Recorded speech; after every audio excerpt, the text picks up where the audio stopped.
cual tiene como título la interfase cerebro-computadora, una introducción y aplicación. Para ello, esta conferencia va a estar a cargo de nuestro ponente, Rubén Acevedo, el cual les voy a hacer una pequeña introducción acerca de él. Nuestro ponente el día de hoy, el doctor Rubén Acevedo, se graduó como bioingeniero por la Universidad Nacional de Entre Ríos, en Argentina, y posteriormente obtuvo su grado de máster en Ingeniería Biomédica por la Universidad Autónoma Metropolitana en México, y luego el grado de doctor en Ingeniería con mención en Señales, Sistemas e Inteligencia Computacional por la Universidad Nacional del Litoral, en Argentina. Fue secretario de Investigación y Posgrado y director de la Maestría en Ingeniería Biomédica de la Facultad de Ingeniería en la Universidad Nacional de Entre Ríos. Actualmente es profesor con dedicación exclusiva en las áreas de señales y sistemas en inteligencia artificial. Es director del Laboratorio de Ingeniería en Rehabilitación e Investigaciones Neuromusculares y Sensoriales de la Facultad de Ingeniería de la Universidad Nacional de Entre Ríos. Y es director del doctorado en Ingeniería de la Universidad Nacional de Entre Ríos. Desde octubre del 2017 estuvo a cargo de la presidencia de la Sociedad Argentina de Bioingeniería, y sus áreas de intereses son las áreas de digital de señales, aprendizaje maquinal e ingeniería de rehabilitación. Para mí es un honor poder presentar al doctor Acevedo, y para el cual le voy a dar el pase, pero sin antes mencionarles algunas indicaciones para todos los asistentes. Se silenciará los micrófonos a todos los presentes para evitar cualquier tipo de interferencia. Se les pide a los asistentes que tengan comentarios asertivos, y se les va a dejar la libertad de que puedan colocar sus preguntas en el chat, las cuales serán resueltas al finalizar la ponencia. Sin más que decir, para mí es un honor, doctor Acevedo, poder presentarlo, y le doy el pase para que comience con su exposición. Muchas gracias, Luis Miguel, muy amable. Creo que son buenos días para ustedes todavía, para mí son buenas tardes. Antes de empezar, quisiera saber si se ve bien la pantalla que ya puse para compartir. Sí, doctor, se puede visualizar bien. Bueno, y la otra cosa que le voy a pedir es que algo que le pido a mis alumnos acá en la universidad es que prendan sus camaritas. Aunque sea 30 segundos, prendan las camaritas. Porque no saben lo que aburrido que es hablarle a las imágenes, digamos, y a las fotitos que tienen cada uno de ustedes, aunque sea para verle la cara unos 10, 15 segundos, a ver si están motivados, si no están motivados. Me gusta que Incio ya inició, ya prendió la cámara. No sean vergonzosos. Es bueno conversar con la gente, digamos, y conversar cara a cara. La intención de esta charla, primero ante nada quiero agradecer, antes de seguir, le digo a los administradores que me están llegando las consultas de admisión a la sala a mí. Yo estoy admitiendo a todo el mundo. Les digo por las dudas, ¿no? El objetivo de esta charla es simplemente, no sé si conocen algo sobre el tema de interfaz cerebro-computadora, pero al menos es dar una descripción y un panorama de lo que es y cuáles son sus aplicaciones, y a su vez mostrarles lo que para mí es un claro ejemplo de lo que es ingeniería biomédica o bioingeniería. Todo lo que estamos en ingeniería biomédica sabemos que es una de las disciplinas de las cuales hay mucha interdisciplina, valga la redundancia, porque hay conceptos desde el lado de las ciencias médicas, desde las distintas ingenierías, desde las informática, y yo creo que el tema de interfaz cerebro-computadora es un claro ejemplo de lo que es ingeniería biomédica. Así que bueno, yo le voy a hacer una charla descriptiva, digamos, para mostrar algunos conceptos generales, y estoy dispuesto a que finalizada la charla responder las preguntas o inquietudes que tengan. Bueno, para empezar vamos a definir qué es una interfaz cerebro-computadora. Tal vez Luis Miguel está interesado por su formación de neurólogo, en particular, digo, es un sistema de comunicación que no depende de las salidas normales del cerebro, tales como vías periféricas y músculos. Eso fue una definición del año 2007, en los cual básicamente el enfoque de las interfaces cerebro-computadora estaban orientadas a desarrollar tecnologías asistivas, básicamente, o sea, implementación de letreadores, control de brazos robóticos, control de silla de ruedas, ese tipo de aplicaciones. Sin embargo, al pasar de los años, en el año 2012, la definición de sistemas de interfaz cerebro-computadora, o en inglés lo pueden encontrar como BCI o BCI, que es Brain Computer Interface, se extiende un poquito más que un sistema que registra la actividad del sistema nervioso central y la traduce en una salida artificial que puede restaurar, reemplazar, mejorar o complementar la salida del sistema nervioso. Por lo tanto, modifica las interacciones del sistema nervioso con el resto del cuerpo o con el ambiente. Y esto está dado por el hecho de que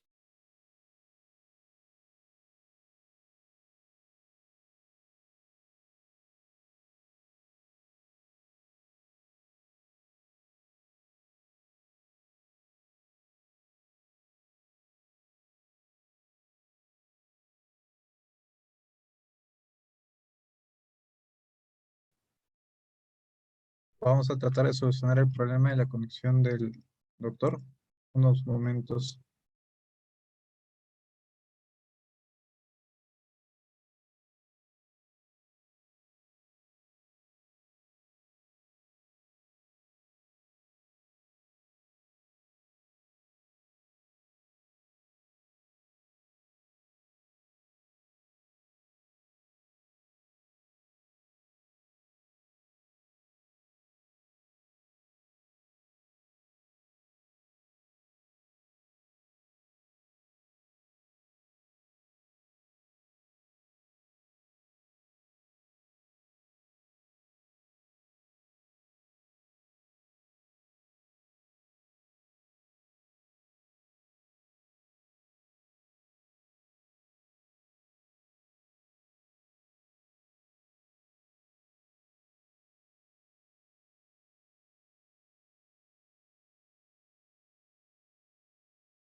Ya se está conectando el doctor.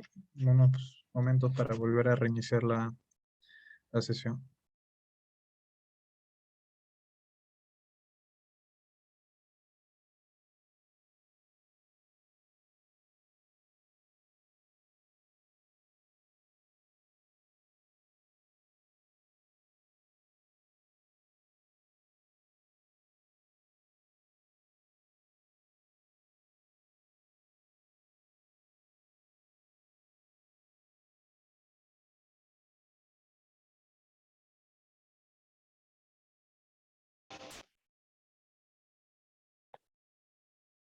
Recording in progress.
Doctora Acevedo.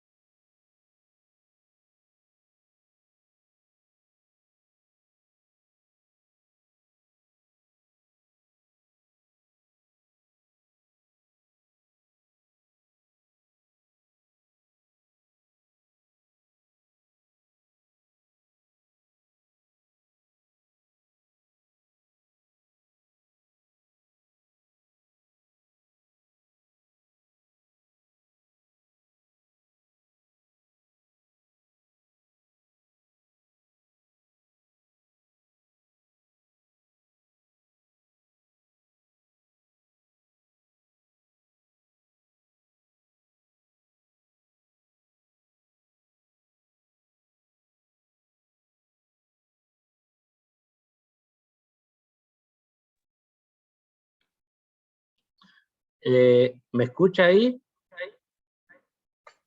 Sí, doctor. Se escucha y se visualiza su pantalla. Ya volvió a conectarse, doctor. Estoy teniendo problemas con el Zoom, lamentablemente. Les pido disculpas, pero se me cerró. ¿Ahora estoy bien? Sí, doctor, se le escucha y se visualiza correctamente. Bueno, entonces vamos a aprovechar mientras me está funcionando el Zoom, vamos a seguir con la presentación.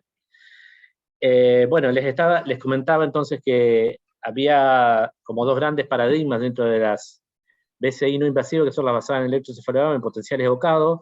Vamos a ver que las que están basadas en el electroencefalograma van a utilizar un fenómeno que se produce en los ritmos sensorimotores, que es la desincronización relacionada con eventos. Y en el caso de potenciales evocados, se utilizan potenciales evocados estacionarios visuales, sobre todo de estado estacionario, y potenciales evocados visuales relacionados con eventos. Eso lo voy a explicar un poquito más adelante. Simplemente quiero repasar un poquito este gráfico que vemos aquí, donde ven que yo presento la interfaz de computadora como una fase de calibración y una fase de uso. Básicamente la BCI, podemos pensar que es este sistema que está aquí, que consiste en un amplificador, un bloque de extracción de características, un clasificador y un actuador, que ya vamos a ver qué puede ser, y un lazo de realimentación con la persona, o con el paciente, según sea el caso.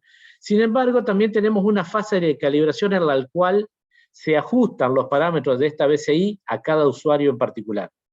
Y es todo un desafío, digamos, el área de calibración, porque si estamos pensando que queremos utilizar un sistema en el cual me va a permitir comunicarme, en el caso de una persona que por alguna patología, digamos, está lo que se llama síndrome de enclaustramiento o locked-in, o síndrome que se llama de encierro en su cuerpo, es una persona que, por ejemplo, no tiene ningún tipo de control motor sobre su cuerpo, está consciente, entonces esta fase de ajuste de parámetros de la BCI para que se pueda comunicar a veces no es tan sencillo, porque, digamos, estamos en la situación de que una persona le tenemos que dar instrucciones para que haga tal o cual cosa y no sabemos si la persona realmente la está pudiendo realizar o no. Y es necesaria la fase de calibración porque necesitamos de esos registros para poder ajustar el sistema para que después la persona lo pueda utilizar, ya sea para controlar algo o pues ya sea para rehabilitarse. Tal vez un poquito más adelante en la charla va a quedar un poco más claro esto que estoy mencionando. Y esta gráfica es lo mismo que le mostré recién, solamente que deja mucho más claro cómo es que trabaja una BCI. Esto es lo que sería la fase de uso o de realimentación, donde tenemos la etapa de amplificación. Lo que va haciendo el sistema es ir leyendo continuamente la señal, por ejemplo, el electroencefalograma que está ingresando al sistema, va detectando si se produce alguna intención de la persona por realizar algo y eso genera una salida que va a producir una acción. Eso, digamos, una vez que la BCI ya está trabajando, pero para eso primero hay que ajustar los parámetros de esa BCI, lo que se llama calibrar, y eso se hace, digamos, con registros que se obtienen de la misma persona o el paciente, en los cuales se utilizan para básicamente entrenar el clasificador que tiene la BCI, y una vez entrenado, entonces eso queda fijo y pasa a la fase de uso. Entonces, eso es la BCI a grandes rasgos, como un sistema que se usa continuamente, que necesita una etapa de calibración, pero previamente, digamos, hay una fase de desarrollo de la BCI en las cuales hay que decidir cuáles son las estrategias de características más adecuadas para resolver un problema y cuál es el clasificador o la estrategia de clasificación que permite, digamos, tener un buen desempeño de este sistema de comunicación, porque al fin y al cabo el desempeño de la BCI va a depender en gran manera de la extracción de características, del clasificador y en parte también de la etapa de amplificación. Entonces, la idea de esta charla es un poquito describir estos bloques de la BCI y comentarles algunas de las aplicaciones que hemos desarrollado, hemos trabajado en el laboratorio para que se queden con un panorama de lo que es una interfaz cerebro-computadora. Quisiera confirmar que por ahora está bien, Luis, si se escucha y se ve bien. Sí, todo perfecto, doctor. Bueno. Entonces, en primera instancia le voy a describir la fase de instrumentación, muy por arriba. Es, digamos, la etapa que nos permite hacer el registro de la señal. No es otra cosa que una etapa de instrumentación habitual, como seguramente ustedes conocen. Hay equipos comerciales que se usan sobre todo con fines de investigación. Tal vez uno de los más conocidos en el ámbito de investigación en BCI son los amplificadores de la empresa G-Tech. OpenBCI genera también una buena plataforma para iniciar. Y NeuroScan son amplificadores que son muy buenos y son utilizados para investigación solamente. Nosotros en la universidad, en la facultad en particular, hemos desarrollado un amplificador que hemos llamado BioAmp de 8 canales, que hemos utilizado el diseño basado en la estrategia de OpenBCI, que, digamos, lo hicimos porque si bien estos amplificadores son muy buenos, son muy confiables, a la hora de trasladar a un centro clínico, digamos, para implementar algún ensayo clínico, valga la redundancia, para ver el desempeño de una BCI en determinada situación, se hace difícil porque estamos hablando de este amplificador que está aquí, estamos hablando de un costo de 5.000 euros.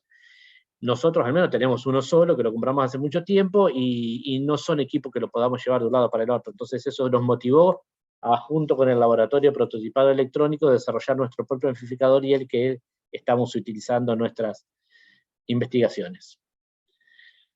Pasado en la parte de amplificación, entonces vamos a comentar un poco la extracción de características, al fin y al cabo, para ver qué es una extracción de características. En primer lugar, vamos a considerar que nuestro sistema BCI tiene solamente el amplificador y un clasificador. Y resulta ser que yo le estoy pidiendo a mi clasificador que me diga, que me diferencie, digamos, aprenda la diferencia entre la señal que tiene el trazo rojo y la señal que tiene el trazo azul. ¿Qué podría ser una señal de electroencefalograma, en lo cual en la azul, por ejemplo, se produce este fenómeno de desincronización relacionada con eventos, de los ritmos sensorimotores, y en la otra no? Como podrán ver, está muy complicado el problema ahí, digamos, y la reacción del clasificador perfectamente podría ser la que dice Homero. ¿Cómo hago para separar o para clasificar una clase de otra clase? Es decir, encontrar la diferencia entre un registro y otro. Entonces, ahí es donde entra a jugar un aspecto de lo que es la inteligencia artificial. Fíjense que todavía yo no he dicho mucho la parte de neurofisiología. Les hablé algo de electrónica, y ahora resulta ser que les comento algo relacionado con inteligencia artificial, y de ahí es lo que yo les estaba hablando de interdisciplinariedad. En particular, en la parte de extracción de características, se hace uso de lo que es el aprendizaje maquinal, que es un área dentro de inteligencia artificial, que es la que abarca los algoritmos que pueden aprender sin ser programados explícitamente para esto. De ahí el nombre de aprendizaje maquinal. Entonces, esto es un esquema de lo que es aprendizaje maquinal. Fíjense, acá tenemos las señales de entrada, acá viene la parte de extracción de características, clasificador, y la salida del clasificador, que es básicamente una representación de lo que yo les mostré, de lo que es un sistema BCI. Y eso es lo que se implementa hoy por hoy en la mayoría de las interfaces cerebro-computadora. Hay otro enfoque que está dentro del aprendizaje maquinal, que es el aprendizaje profundo, Deep Learning, en lo cual la extracción de características y la clasificación se hace todo en una sola etapa de una sola vez. De lo cual es, digamos, los sistemas más comunes para desarrollar este tipo de estrategias son las redes convolucionales, las Convolutional Neural Network, CNN, tal vez las han escuchado hablar, que en mi opinión, hoy por hoy, digamos, todavía no se justifica por la cantidad de información que se maneja en la aplicación de BCI, o sea, no son grandes cantidades de datos, y para entrenar un sistema de este tipo estamos hablando que se necesitan muchísimos datos. Podrán encontrar artículos, digamos, que han hecho algunas aproximaciones al respecto, pero bueno, hoy por hoy la mayor parte de la comunidad de investigación en BCI está trabajando en el área de aprendizaje maquinal, y en este contexto es donde yo le voy a contar un poquito lo que estamos haciendo. La extracción de características básicamente la podemos separar, pueden encontrar directamente como extracción de características como la generación de la característica en sí misma, y ahora vamos a ver de qué se trata, pero yo, a los fines de que quede más claro, la separé en generación y selección de características. Entonces ahora vamos a ver de qué se trata. La generación de características tiene un objetivo: codificar la información de interés de manera tal que favorezca la separación de las clases involucradas en el problema. En el caso, digamos, de la BCI van a ser señales de electroencefalograma o potenciales evocados que tienen que estar en determinada situación. Bueno, lo más conocido, lo más utilizado son filtros espaciales, características temporales como la concatenación de canales, es decir, a través de un registro multicanal, concatenar los canales, digamos, y eso que entra en clasificación es una de las estrategias más utilizadas. Generación de características frecuenciales, por ejemplo, estimación de frecuencia, representaciones tiempo-frecuencias, como ser distribuciones vía transformada wavelets, o por ejemplo, distribuciones tiempo-frecuencias no lineales. El objetivo de esto es tratar de mejorar o a facilitarle la vida al clasificador. Ejemplo, si quiero clasificar señales senoidales de 10 Hz y de 11 Hz, si ustedes se la imaginan en un gráfico y la superponen, van a ver que son muy parecidas. Si a su vez le agregan que pueden tener una fase aleatoria, se vuelve más complicada, digamos, la tarea de clasificación. No imposible, pero complicado. Ahora, si en vez de tener las señales temporales, tenemos los espectros de frecuencia de esas señales, es muy sencillo ver que si en el espectro de frecuencia de una señal está solamente distinto de 0 en la componente de 10 Hz, y en otra tiene la componente distinta de 0 en la de 11 Hz, es muy sencillo saber cuál es de 10 Hz y cuál es de 11 Hz. Ahí entonces se hizo una generación de características pasando características temporales a frecuenciales. La selección de características es un proceso por el cual se selecciona un subconjunto de lo que generamos previamente. Acá, digamos, es más algorítmica la cuestión. Están los métodos filtro, como por ejemplo el submuestreo de una señal, es una estrategia de selección de características, porque no me quedo con todas, sino que me quedo con algunas. Y hay otros métodos computacionales, como los métodos integrados, que básicamente lo que van haciendo es ir eliminando y sacando características y ver qué tal se desempeña el clasificador. Y otros algoritmos, otras estrategias más complejas, que son los sistemas embebidos, en los cuales el clasificador está involucrado en la selección de esas características, y por un caso de eso, de implementación, son utilizando algoritmos genéticos. Yendo al ejemplo de las senoidales que les dije recién, cuando yo les dije ver si la componente de 10 Hz o la de 11 Hz, que la que es distinta de 0, no dije que también tenía el resto de las componentes, que era toda igual a 0, pero no la utilizaba para nada. Entonces, yo, en el concepto de selección característica, me voy a quedar solamente con 2, que son las componentes de 10 Hz y las de 11 Hz. Y con eso yo ya sé, digamos, cuál es la senoidal de una frecuencia y de otra. Entonces, pasé de una señal senoidal de n muestras, hice la transformada discreta de Fourier, por decir algo, me quedé con n muestras, y después solamente me quedé con 2 muestras, que es la componente de 10 y de 11. O sea, que la información la reduje de orden n a solamente 2. Y eso, digamos, es importante cuando uno está resolviendo un problema de clasificación. Cuanto más grande la dimensión del patrón de entrada, que es la información que entra al clasificador, a veces se torna más difícil la solución del problema. ¿Vamos bien? Todo bien, doctor. Muy bien. Y en este repaso, digamos, rápidamente de lo que es el diagrama de bloque de una BCI, en particular de la fase de desarrollo, queda por describir el clasificador, en los cuales lo más utilizado en la comunidad de BCI son los discriminantes lineales y las máquinas de soporte vectorial, aunque también hay otros grupos que utilizan redes neuronales o algún otro tipo de clasificador. Pero el discriminante lineal, para aquel que lo conoce, es un clasificador que es muy sencillo, sin embargo, tiene un desempeño muy bueno comparado con clasificadores más complejos, como la máquina de soporte vectorial o redes neuronales, de forma tal que no tiene sentido ir a clasificadores más complejos, y con una arquitectura tan sencilla como esta se puede lograr buenos resultados. Por eso es probable que si hace una búsqueda bibliográfica, la mayoría de los grupos de investigación trabajan con discriminantes lineales. Bien.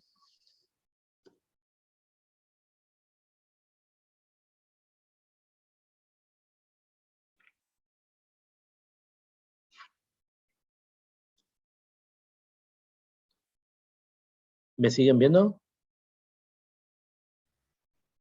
Sí, doctor, está cargando su pantalla. Bueno. Entonces, habiéndoles contado qué es una BCI, básicamente es un sistema de comunicación que de alguna forma lo que hace es tratar de detectar la intención de una persona, basándonos en señales de electroencefalograma y de potencial evocado. Ahora la idea es contarles un poquito cuáles son las aplicaciones, los dos grandes grupos, y ahí meternos un poquito más en ver qué es lo que tiene que ver el eje y los potenciales evocados, digamos, en este tema en particular. Hay dos grandes aplicaciones, digamos, de las BCI, que son, uno por un lado, tecnologías asistivas, que son tecnologías que asisten a la persona, ya sea comunicación, movilidad, etc. Y la otra es su utilización en estrategias de neurorehabilitación. Bien. Entonces, vamos a hablar de dos señales, como le mencioné, el potencial evocado y el electroencefalograma, y en particular les voy a hacer el comentario sobre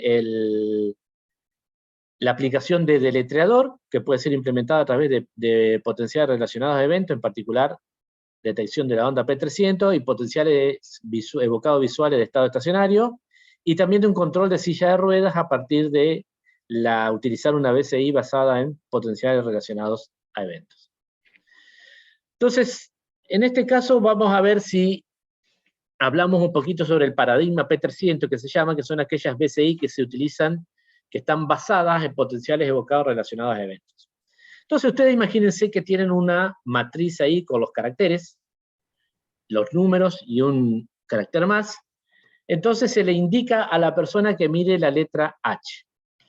Entonces, la persona mira la letra H y resulta ser que cada vez que se ilumina una fila o una columna, a los 300 milisegundos de que se inicia la iluminación de la fila y la columna, se genera una onda que se denomina P300. ¿Sí? ¿Se entiende? Es decir, cuando se iluminó la fila que tenía la H, o la columna está la H, la persona está prestando atención, se supone que está prestando atención, y cuando se ilumina eso, se genera esa onda P300, digamos, en el registro de la señal de electroencefalograma. Obviamente que esto no es espontáneo, sino que es una onda que está conforme al potencial evocado visual relacionado a evento,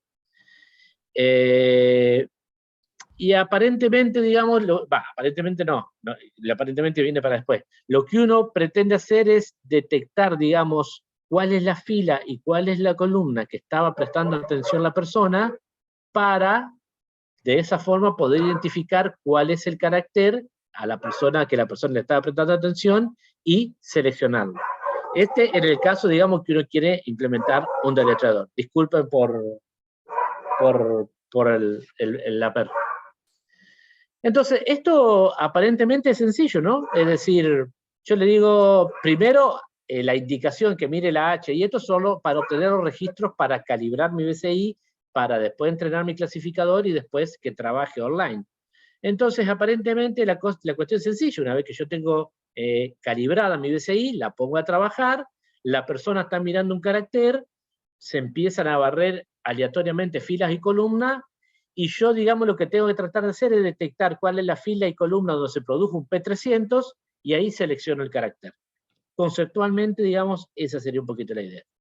Bueno, el problema que tenemos es que la señal de potencial evocado, y Luis Miguel, digamos, va a tener conocimiento de esto, está inmerso dentro de la señal de electroencefalograma. Es decir, es un registro cuya relación señal a ruido es muy pobre. De hecho, si nosotros iluminamos una fila columna y registramos, no vamos a ver la señal de potencial evocado, por más que se ilumine la columna del carácter que la persona está prestando atención.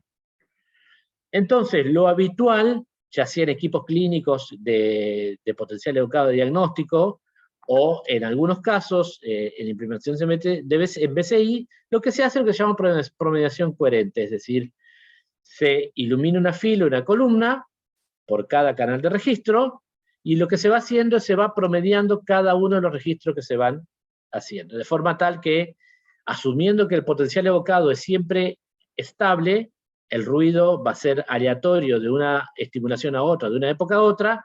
Cuando yo voy promediando, el ruido, la varianza se va a ir tendiendo a cero, y la señal va a ir apareciendo, digamos, porque se supone que siempre es la misma. Y esa es la forma habitual de estimar la señal de potencial evocado, ya sea para la clínica o para otras aplicaciones. Sin embargo, si nosotros pensamos en hacer este proceso para detectar cuándo se produjo un P300, para saber cuál es el carácter que la persona está prestando atención, seleccionarlo y permitirle que la persona pueda escribir una frase en una pantalla, esto insume mucho tiempo, porque digamos hay que hacer varios barridos de la matriz para que nosotros vayamos juntando cada uno de los registros, para que vayamos promediando y poder hacer la estimación. Entonces, el objetivo hoy por hoy es tratar de hacer, fíjense que en este caso este es un registro nuestro en el cual acá tenemos el promedio de 50 épocas, en azul son con potencial evocado, en rojo sin potencial evocado, se ve claramente la diferencia, digamos, que hay entre el registro azul y el rojo. A medida que vamos disminuyendo la cantidad de promediaciones, ya esa diferencia no se ve, y cuando estamos hablando de una sola época, lo que se llama single trial, es imposible, es como el caso cuando le puse a Homero la presentación al principio, sin extracción de características, ¿no? ¿Cómo hacemos para tratar de detectar cuándo hay potencial evocado y cuándo no hay potencial evocado en esa situación? Y acá estoy marcando alrededor de los 300 milisegundos, porque el pico yo les comenté que se generaba a los 300 milisegundos, y está generado por la corteza cerebral. Entonces, acá es donde entra la extracción de características, para tratar de resaltar esa onda, ese P300, de alguna manera que me permita a mí, con una sola estimulación, o sea, con single trial, tratar de detectar si hay o no hay P300. No importa la forma, lo que yo quiero hacer es detectar si hay o no hay, porque si hay, tomo una acción, y si no hay, tomo otra acción, ¿no? La BCI me refiero. Bueno, una manera, digamos, de abordar este problema es a través de representación, es decir, pensar que mi señal, cuando yo hago el registro, que tiene la señal de eje y tiene la señal de potencial evocado, pensar que esa señal, digamos, está representado, es un elemento de un espacio de señales cuyas bases son la base euclídea, es el de delta Dirac desplazado, y la idea es representarlo en otra base, hacer un cambio de base, como lo que seguramente vieron los primeros cursos de matemática, cuando utilizaron álgebra vectorial y demás, es el mismo concepto, es decir, tengo un vector en una base, si hago un cambio de base, las proyecciones de mi vector en esa otra base van a ser distintas, pero digamos, esa representación me va a permitir a mí tener un mejor desempeño a la hora de detectar el P300, que es lo que me interesa en particular. Entonces, un enfoque es tratar de representar, hacer un cambio de base, y con la limitación de representarla en una base ortogonal, de forma tal que los nuevos coeficientes, es decir, la nueva base sería que está acá, los nuevos coeficientes representen a ese P300 que estoy buscando y traten de separar lo más posible de las clases involucradas. Entonces, una alternativa a eso era la transformada de Fourier, es decir, agarro la señal, calculo la transformada de Fourier y veo, pero en realidad, cuando yo estoy hablando de transformaciones, lo que hago es comparar mi señal con los elementos de esa base y termina siendo un producto interno. Y lo que estoy haciendo es comparar mi señal con cada uno de los elementos de la base a través del producto interno, y la base y la transformada de Fourier son exponenciales complejas, y en realidad no se parecen en nada al P300, que es lo que yo estoy tratando de detectar. Sin embargo, hay otras bases y otras transformaciones, como la transformada wavelet, en particular la transformada wavelet diádica discreta, en los cuales acá podemos ver una base generada a partir de una wavelet que era WG4, en la cual fíjense que hay algunos elementos de la base, por ejemplo que si yo hago el producto interno de este elemento con mi señal, esta es la señal de potencial relacionamiento sin el ruido, ya promediada, lo que quiero detectar es esto, esta es la forma que me interesa. Cuando yo hago el producto interno de esta forma de onda, que a su vez la puedo trasladar en el tiempo, la puedo achicar y la puedo expandir, es una forma mucho más eficiente, digamos, de codificar la información temporal que a través de transformada de Fourier. Eso es una estrategia que nosotros hemos utilizado, digamos, con bastante buen desempeño. Similar al deletreador, digamos, podemos implementar el control de una silla de ruedas utilizando el mismo concepto que el deletreador, solamente reemplazando los caracteres por comandos de control de una silla de ruedas, como esa matriz que podemos ver ahí. Hace un tiempo hicimos una experiencia en el laboratorio, en el cual utilizamos un software que es el BCI 2000, utilizamos un simulador que se llama Marilou Robotic Simulator, y utilizamos una aplicación C++ que lo que hacía era comunicar la plataforma de implementación de la BCI, que más adelante se la voy a mencionar, que es BCI 2000, el entorno en el cual es un software comercial, en el cual nos dieron la licencia para que podamos hacer este trabajo. Se puede simular un ambiente, se puede simular la silla de rueda y todos los elementos físicos tienen inercia, se le pueden poner sensores. Entonces, la verdad que no teníamos presupuesto para comprar una silla de rueda equipada con todos los sensores y demás, así que tampoco era el objetivo nuestro. Así que implementamos nuestra silla de rueda virtual, y lo que hicimos con la BCI es el control de esa silla de rueda. Entonces, este es el avatar, digamos, de nuestra persona en la silla de rueda, y lo que hacíamos era hacer circular a nuestra personita por este ambiente que estuvo simulado. Comparamos el desempeño del control basado en una BCI y basado, digamos, en un joystick por la misma persona. Bien.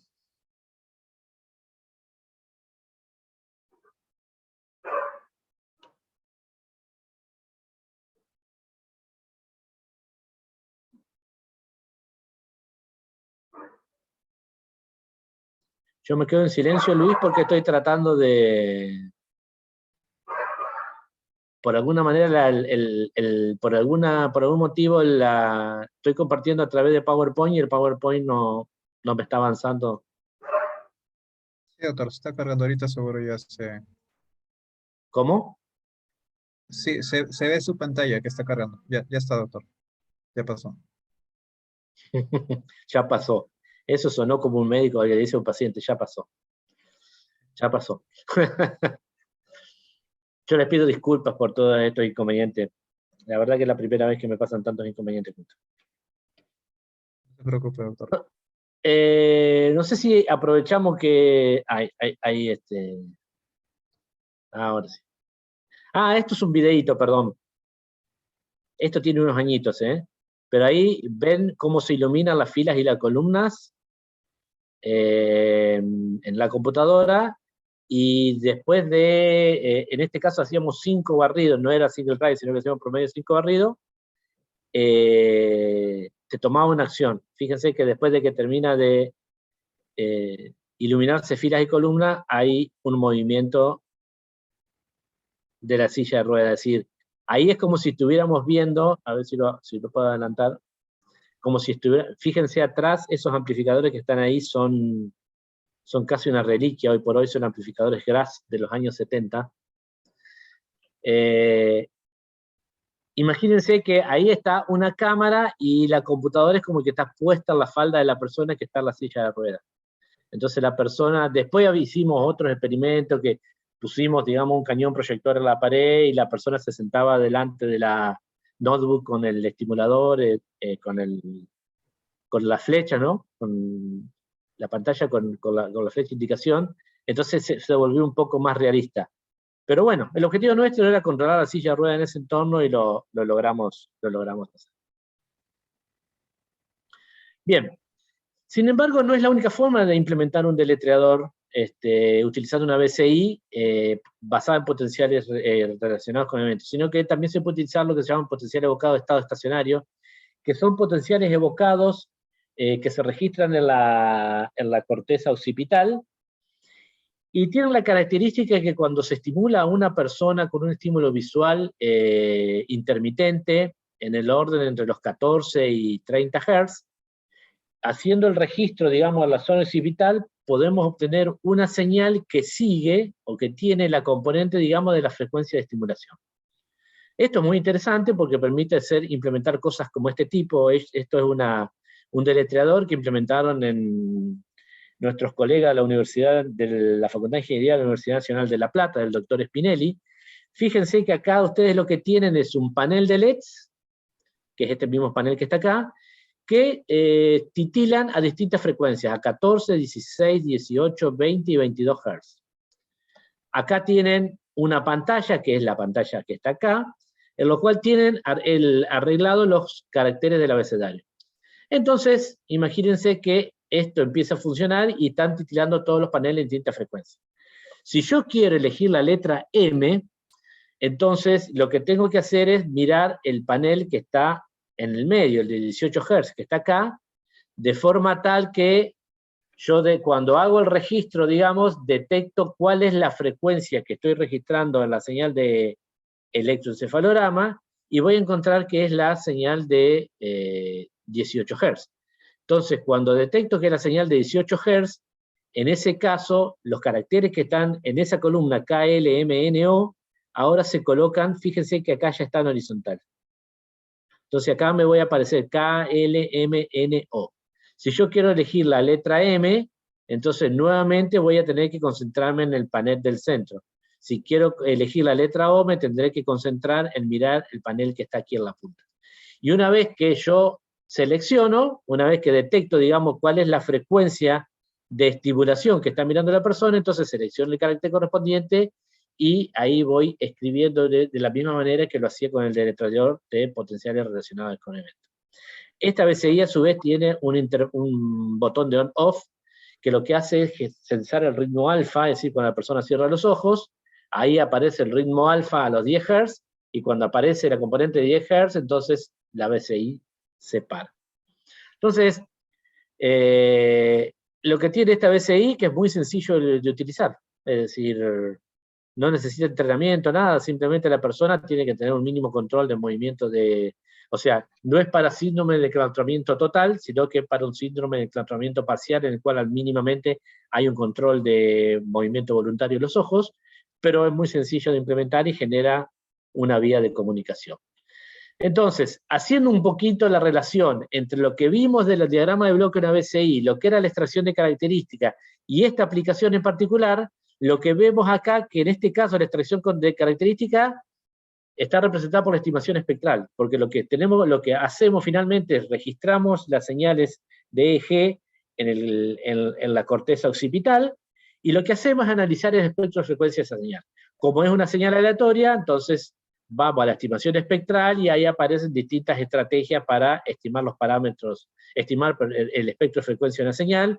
Hay métodos paramétricos, métodos no paramétricos, es decir, sumado a lo de neurofisiología, sumado a lo de electrónica, sumado a lo de inteligencia maquinal, inteligencia artificial, aprendizaje maquinal, ahora vamos a sumarle procesamiento de señales, y de ahí lo que vengo diciendo de la interdisciplinariedad del tema de BCI.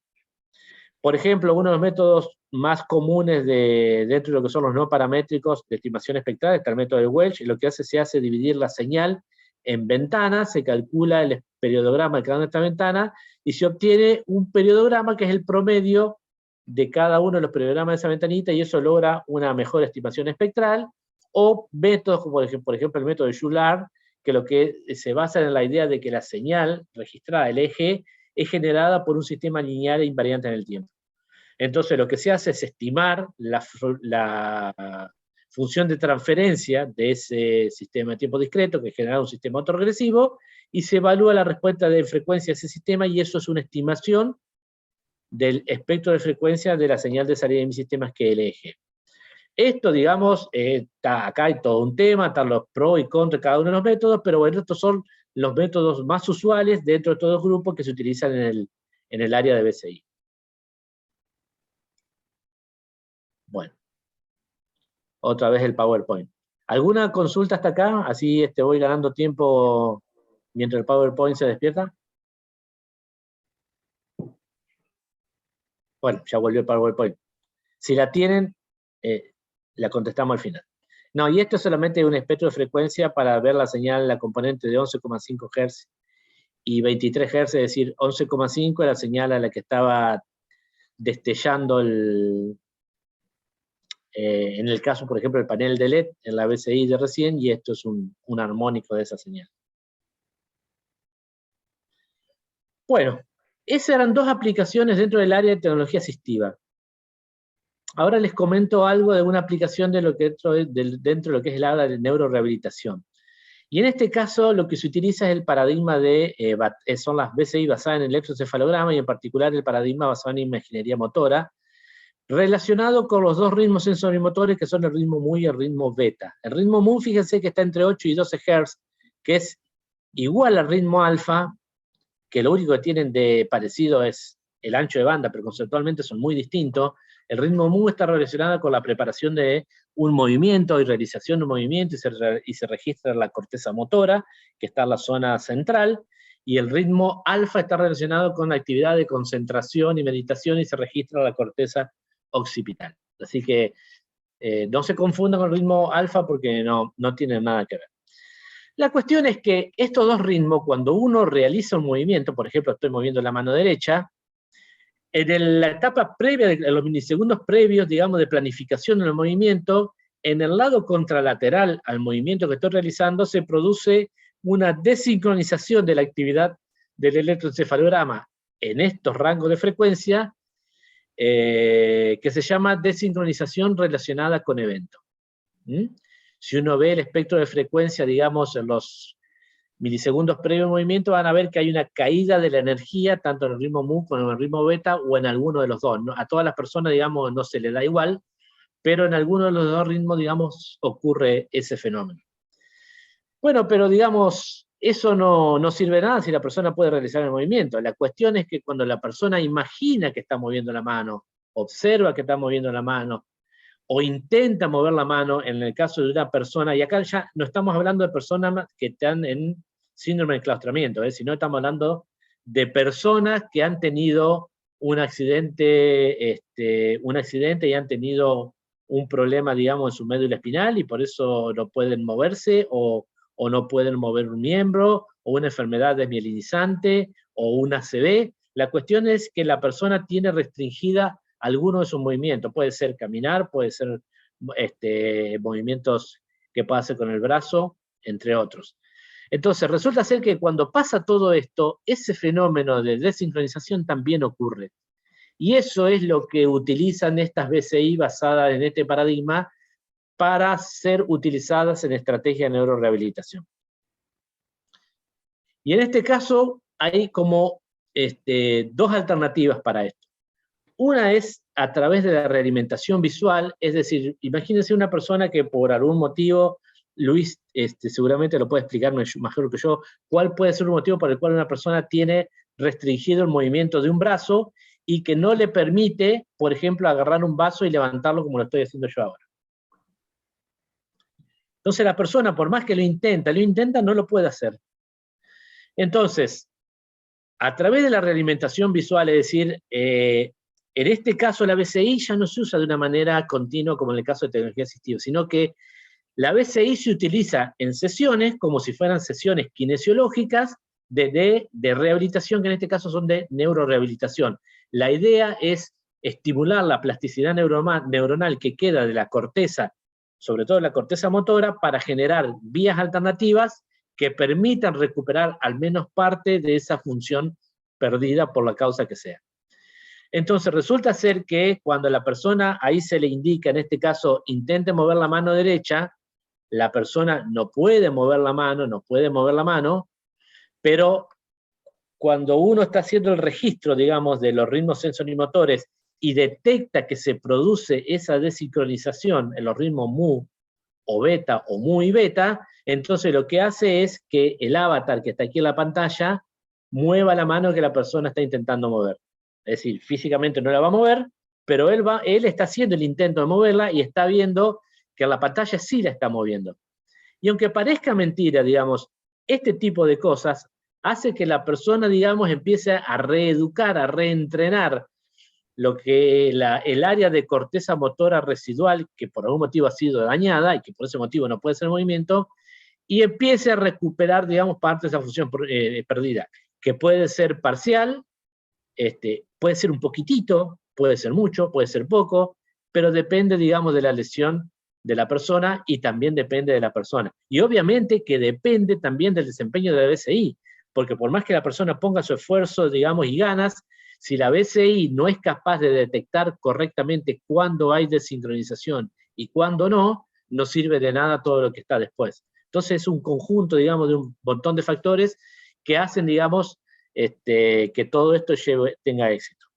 Otra estrategia es reemplazamos nuestra pantallita por un estimulador eléctrico funcional. Y en ese caso, lo que se hace es, cuando se detecta que la persona está intentando hacer una acción, se estimula eléctricamente y se ayuda a la persona a cumplir con el movimiento que está intentando hacer.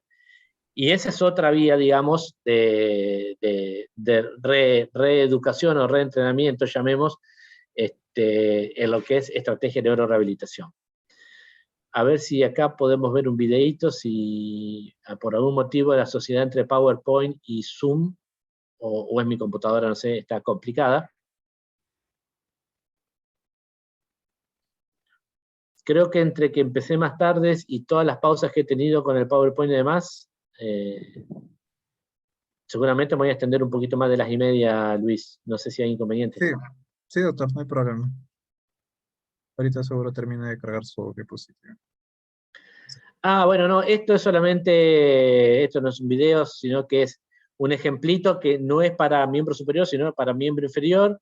A la persona se le indicaba que mueva, que intente mover el pie, y entonces acá se ven el avatar visto de frente y visto de costado, cómo se reproduce cuando la persona estaba intentando, se detectaba la desincronización, entonces se generaba en el avatar el movimiento.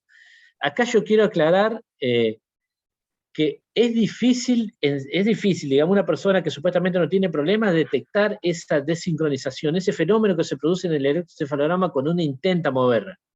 Ahora, piensen que, además, si la persona tiene una lesión en la corteza que tiene que generar ese fenómeno, es mucho más difícil, porque, digamos, estamos hablando de que ese fenómeno se está produciendo, digamos, con una porción de la corteza cerebral motora, entonces es mucho más difícil de detectar.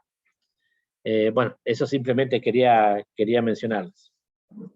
Bueno, después de esto supongo yo que viene un videito. Si cada avance de diapositiva va a ser así, va a estar complicado, pero creo que ya vamos terminando.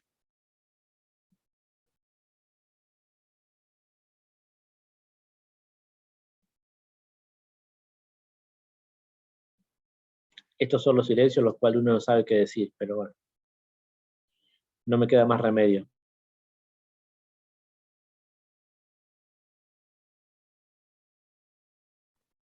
Mientras que va cargando su diapositiva, tenía una consulta, doctor. Cuando uno está con estos sensores de electroencefalograma continuamente, a diferencia de lo que hacemos a veces en la práctica clínica, que se les realiza estudios por 1 hora o un día cuando hacemos electroencefalograma, ¿hay problemas de interferencia o por estar tanto tiempo con un sensor?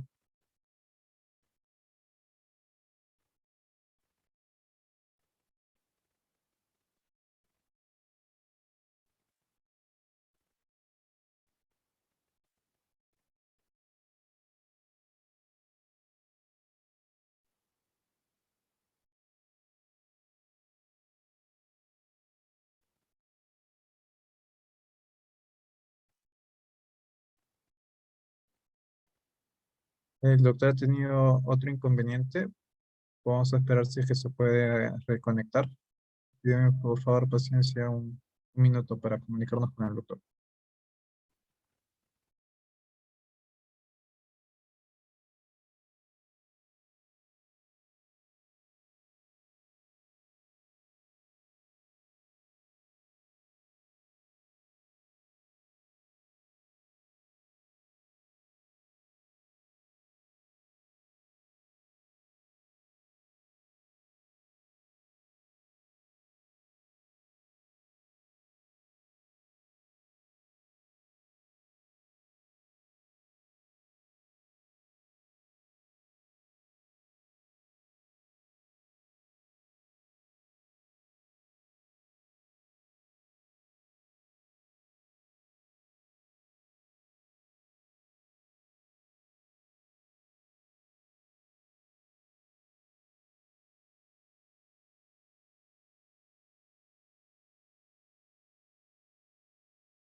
Luis, ¿me escuchas?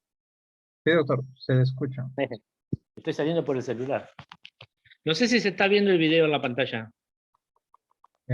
Ahorita no veo ninguna presentación, doctor. Sí se le escucha, pero no se desconectó y de ahí ya no se fue también la pantalla. Bueno, les pido disculpas, digamos, por todo esto.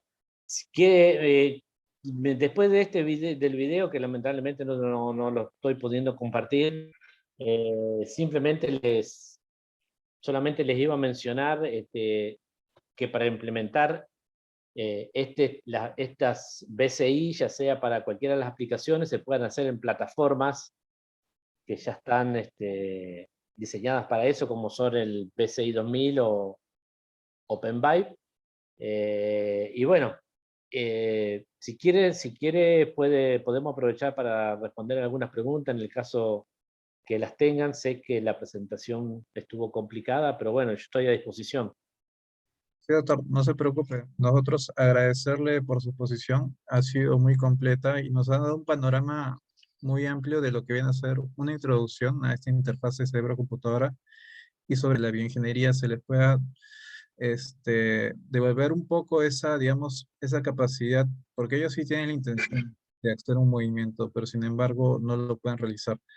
El poder facilitarles su vida a lo que eran antes, porque tenemos pacientes que pueden ser jóvenes de 20, 30 años, que pueden tener una esclerosis múltiple, o pacientes de 40 años que pueden tener un infarto cerebral, que se limitan bastante. Entonces, personalmente me ha ampliado mucho el campo porque hay cosas que de repente en la especialidad médicas no sabemos qué tanto está avanzando la tecnología y qué tanto se podrían beneficiar los pacientes. Me parece muy, muy interesante lo que están haciendo. Hay que continuar y los felicito por la labor de investigación que está realizando. Y yo quería hacer una consulta mientras que los demás asistentes van formulándolas. Era acerca de, al usar nosotros un sensor durante tanto tiempo en una persona. Por ejemplo, nosotros cuando hacemos un estudio de electroencefalograma o un video electroencefalograma, tenemos los sensores con la persona durante 1 hora, 2 horas, y a veces hay un poco de interferencias por el tiempo con el que está la persona. No sé si eso ocurriría si es que la persona está mucho tiempo con un sensor de eje, por ejemplo. Es todo, o sea, es todo un problema, Luis. Hay muchos aspectos en esto de las BCI, digamos que todavía hay mucho por trabajar.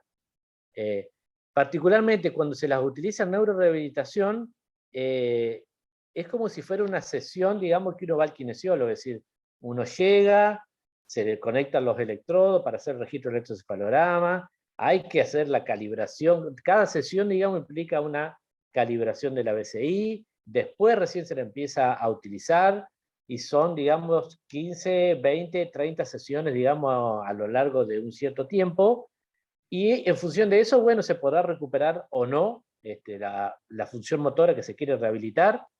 En el laboratorio hay un grupo que está trabajando con médicos de neurólogos en la ciudad de Rosario, digamos, nosotros estamos en Paraná.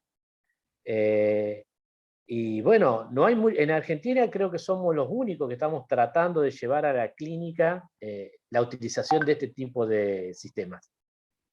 Hay muchos grupos de investigación que están, en el área de investigación, casualmente, es decir, en el desarrollo de nuevas estrategias de extracción de características, de utilización de clasificadores y demás. Y hay un montón de gente, digamos, que está trabajando en eso. Y en tecnologías asistivas, que es el caso en el cual se mantendría la conexión de la BCI todo el tiempo, es un problema eso de los electrodos.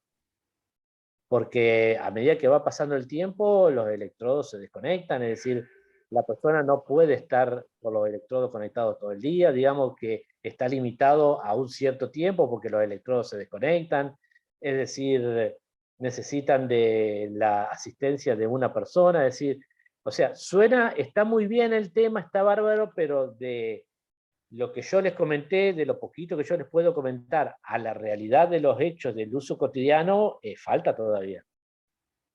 O sea, no es me levanto, pongo los electrodos y ando durante todo el día. yo creo que hay mucho por hacer al respecto. Hay mucho por hacer. Y en el caso, Luis, que seguramente te va a interesar, cuando estamos hablando de personas que están en locked-in, en el síndrome del enclaustramiento, ¿cómo hacemos para cuando queremos calibrar la BCI, que le decimos intente hacer tal cosa? ¿Cómo sabemos que la persona realmente nos interpretó lo que nosotros queríamos decirle y que realmente está intentando hacer lo que nosotros le pedimos?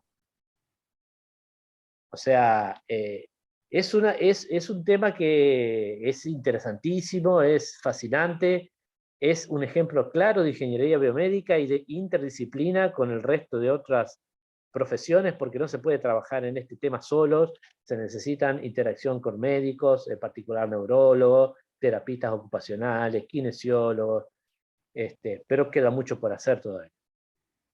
Sí, doctor, justo así le voy a comentar la importancia de trabajar en las diferentes disciplinas. Para comentarle a los asistentes, cuando una persona tiene un síndrome de enclaustramiento, un loquetín, es una persona que sufre un evento vascular, por ejemplo, en el tronco encefálico, y a partir de eso, lo único que va a poder realizar voluntariamente es el movimiento ocular. La persona está despierta, está consciente, te escucha, te entiende, pero lo único que puede hacer es mover los ojos. Y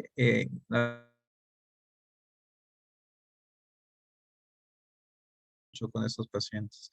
Entonces, ahí la importancia de poder hacer investigación y buscarles alternativas a estos pacientes que mentalmente son funcionales, pero la parte motora Sí, es la que se ha visto afectada. Y debe ser muy frustrante, ¿no? Muy deprimente poder sentirte encerrado en tu cuerpo. Entonces, creo que es una sí. aplicación que cuando se le encuentre una aplicación ya establecida va a ser muy importante.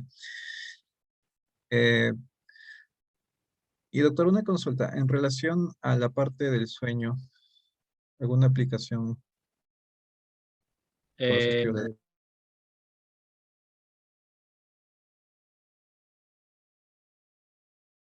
de... Luis, ¿a qué te refieres? No sé si te refieres a algo en particular o... A veces cuando tenemos pacientes, ahorita se está aumentando mucho lo que son los estudios del sueño con lo que viene a ser el estudio de eje, sobre todo a nivel de lo que viene a ser wifi portátiles, porque hay muchos pacientes que tienen algunos problemas como algunas crisis no detectadas antes, o a veces también tienen lo que viene a ser la apnea del sueño. Entonces, los estudios de electroencefalogramas se están ampliando recientemente, ¿no? También para tratar de hacerlo más difundido. Y doctor, tenía otra consulta acerca, leyendo su experiencia y su amplio labor que realiza. Cuando usted realiza con los pacientes neuromusculares eh, como investigaciones relacionadas con enfermedades neuromusculares, no sé si nos podría comentar algo. Relacionado con enfermedades neuromusculares en particular, Sí, o no sea, alcancé a entender, Luis. aparte de los electroencefalogramas, no sé si están haciendo algún estudio con electromiografías. Por el laboratorio. Bueno, en el laboratorio tenemos distintos grupos. Hay un grupo que está trabajando en la parte de modelado de tratamiento modelado para tratamiento de dolor. Está el grupo nuestro que trabajamos en BCI, sobre todo orientados a neurorehabilitación.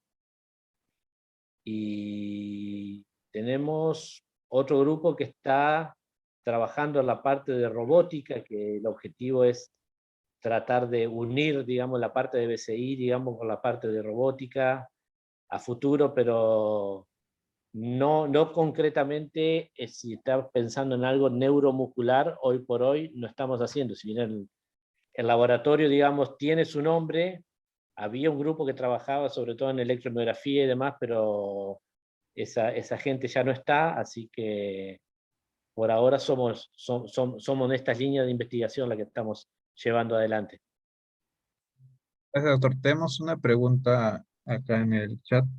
Nos pregunta Pablo Guamaní. Para el caso de querer practicar algoritmos, ¿conoce alguna base de datos libre que se pueda emplear en cada país? Sí, sí, sí, hay muchas bases de datos. Las más conocidas son unas que se generaron, digamos, a partir de la unión de varios centros de referencias en el área de BCI. Hay grupos en Europa y en Estados Unidos que son referentes a sobre todo los distintos paradigmas, que lo que hicieron fue generar competencias, es decir, se disponían bases de datos de señales de los distintos paradigmas, entonces los grupos de investigación los utilizaban, digamos, y básicamente lo que competían para ver cuál es el que tiene el mejor, qué BCI tenía el mejor desempeño en esos problemas. Las pueden buscar como BCI Competition, está la BCI Competition 2, 3 y 4, pero después, si buscan un poquito más, hay disponibles, hay otros grupos que están poniendo a disposición de la comunidad base de datos con mucha cantidad de información que se puede utilizar. Pero las más utilizadas, las más conocidas son las pueden encontrar como BCI Competition. Muchas gracias, doctor. No sé si esa era la pregunta. Sí, doctor. Sí, le agradecen por su respuesta. Doctor, bueno, no habiendo más consultas, yo le quería agradecer a nombre de todo el equipo organizador de este curso por su tiempo y por compartir sus conocimientos. Esperamos poder contar con usted en alguna próxima oportunidad y que la línea de investigación siga creciendo en esta área, ¿no? Y como lo menciona, que sea más interdisciplinario, porque creo que la colaboración entre ingenieros, médicos y demás especialidades es muy importante. Agradecerle, Sí, doctora Acevedo. Y si no, queda no hay nada que agradecer, Luis. Yo lo que les pido disculpas por todos estos inconvenientes que tuve con la presentación. Es una pena, pero bueno, ojalá que les haya quedado la espina, como decimos nosotros, la inquietud de todo lo que implica cuando uno habla de interfaz cerebro-computadora, la interdisciplinariedad de temas que hay, ¿no es cierto?, para llevar adelante. Y bueno, quedo a disposición a futuro y prometo no tener más problemas espero no tener problemas más con el PowerPoint. No se preocupe, doctor. Esto agradecerles sobre todo. Agradecerle también a los asistentes por haber asistido el día de hoy. Con esto estaríamos concluyendo la sesión y gracias por su asistencia. Gracias, doctora Acevedo. Hasta luego.